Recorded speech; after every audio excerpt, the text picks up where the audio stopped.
Hi mga kaibigan, naniniwala ba tayo sa muling pagkabuhay? Narito na naman ang inyong lingkod, Father Bob, isang paring Carmelita. Purihin natin si Jesus, Maria, at Jose.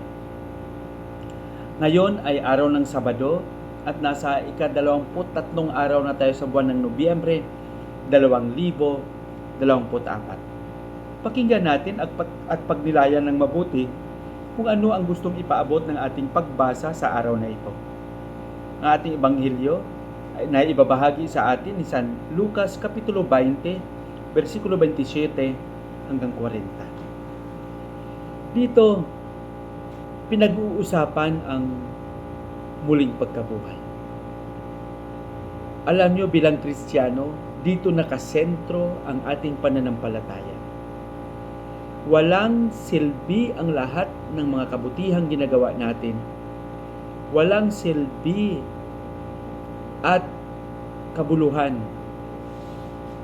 ang ating pananalig kay Kristo, ang ating pag-alay ng mga panalangin, ang ating pagsamba kung hindi tayo naniniwala sa muling pagkabuhay. Kaya napakahirap unawain kung ang isang tao ay nagpapahayag na siya ay naniniwala kay Kristo, ngunit hindi siya naniniwala sa muling pagkabuhay. Alam nyo, bilang mananampalataya, lahat tayo ay umaasa na kung matapos ang ating buhay sa sanlibutan ito, ang buhay na walang hanggan ay ating makamtan. Makamtan natin ito, makamit natin ang buhay na walang hanggan kung ang ating pananalig kay Kristo ay tapat. Para sa akin, sa dahilan na tinanggap natin ang binyag at sa sakramento ng binyag na ito na tinanggap natin, ito ay nagpapahayag ng ating tapat na pananalig kay Kristo, at dahil doon, tayo rin ay mabubuhay gaya ng muling pagkabuhay ni Kristo.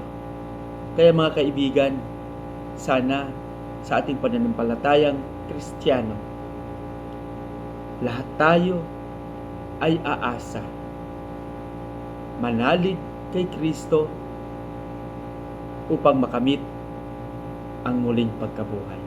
Amen? Patuloy lang tayong gumawa ng kabutihan. Patuloy lang tayong maging instrumento ng kagalakan at ng muling pagkabuhay na nakamit ni Kristo upang sa bandang huli, tayo rin ay muling mabuhay. Pagpalain nawa tayo ng Panginoon sa ating panalangin. Panginoong Hesus, turuan mo kaming maging masigasig sa pagpapahayag ng iyong paghahari, lalong-lalo na sa pag-asa na pag matapos ang aming buhay sa sanlibutan ito, ang buhay na walang hanggan, ang muling pagkabuhay ay aming makamit. Amen.